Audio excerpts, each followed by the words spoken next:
children! Yes, Salem, we're back!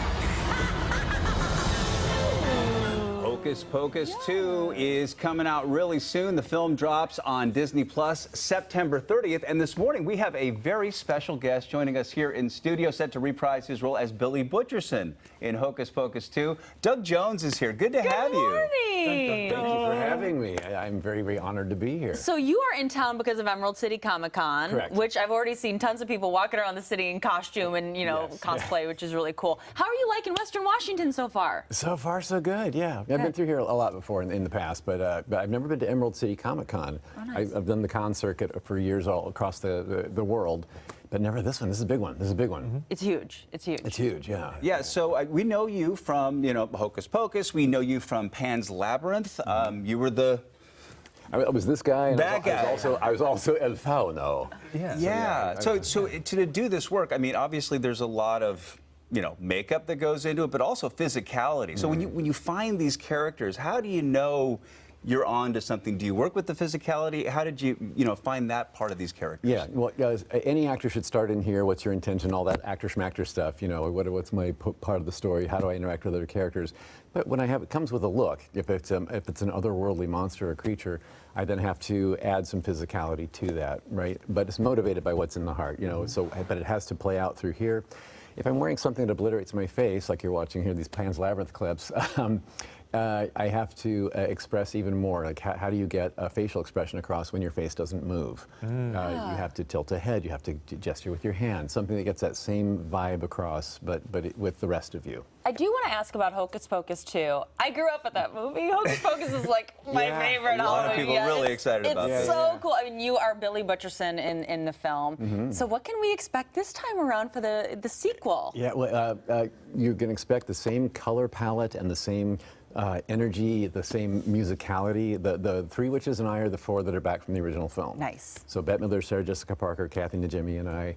And so all those characters are still, it was so weird. 29 years has passed. Yeah. And we all looked at each other in hair and makeup going, well, nothing has changed. We have been waiting patiently for this. Yeah. So 29, there I am. Woo! Yeah, so 29 years. Oh, that's from your Instagram. It is indeed. You look so awesome. Yeah, right. Then that's 30 years later. You would never guess that any time has passed at all. But when you're covered with a layer of rubber, right. it hides all my real wrinkles. And I wanted to ask you about this because you end up spending a lot of time in the makeup chair for any of these productions. How many hours would you say on average, or what is the longest that you've ever had to do this for? Depending on the design, the creature, it can be anywhere from 2 hours a day to 7 hours a day. 7 hours? Before the camera even rolls. Before the camera even rolls. Right. 7 hours? The 7-hour one was Hellboy. The first, Abe Sapien, I was wearing a pair of shorts, and the rest of me had to be painted and glued on. What do you do for, how do you do for 7 hours? Well, here's the good thing. I'm not fidgety. I don't have to do anything. I'm not one of those people that has to be doing something. Yeah. I do this really well. Right. I can sit and stare at a wall at home and be totally entertained. So as the makeup starts to come together, you're starting to see this thing come to life. Yeah. Does that help you internalize what the character is going to be? To your earlier point about finding the heart of the character. Right. The look does inform a lot of the character.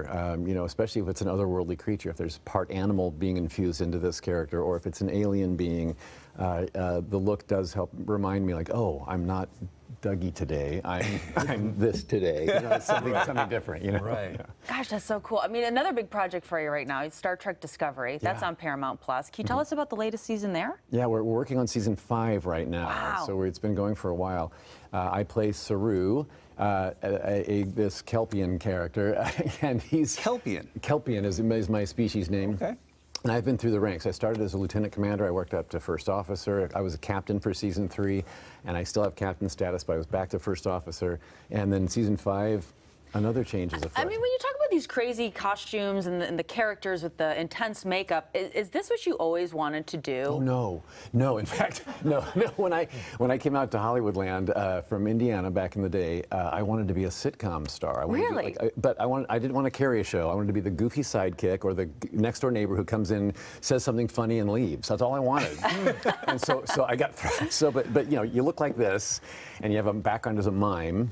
Oh, you okay? I do. So that's when my first agents were like, oh, we'll send him out for all that physical stuff. And that comes often with a look. And then the creature effects people get to know you. And then they start referring you for the next job and the next job. So that's what happened over the years is creature effects people really propelled my career forward. You're fabulous at it. So here we are geeking out, asking all these silly questions. I mean, Comic-Con's got to be some of that, right? Because folks have a moment to meet you and say hello. And, you know, that's got to be really interesting. Right. Well, all the conventions that I do, the beauty of that is this face gets to greet the public. And so that's the novelty is like, oh, that's the guy who's underneath those characters that I've been watching all these years. Right. Because for so many years, I mean, we've seen a ton of your work, but people rarely get to see I don't get mobbed in public. Exactly. Right. Is that nice? Which is kind of nice. Yeah. Exactly. Because when you're working with Sarah Jessica Parker and Kathy Najimy, everybody knows them, right? Everybody knows them. And so that's got to be very different for them. Right. Exactly. So have you tried the experiment at any one of these conventions where you just walk through the hall without, you know, without any like tags now, or IDs? The convention crowd, though, they're the ones who have watched these interviews. Oh. We know. Yes, exactly. So I get stopped every 3 feet at a. They're on to you. Yeah. Doug Jones, a pleasure. Thank you The pleasure's so been all much. mine. Yeah, Really congratulations on your success and welcome to Seattle. Great to have you. Thank you so much for having me. Big love to you guys. Thank you.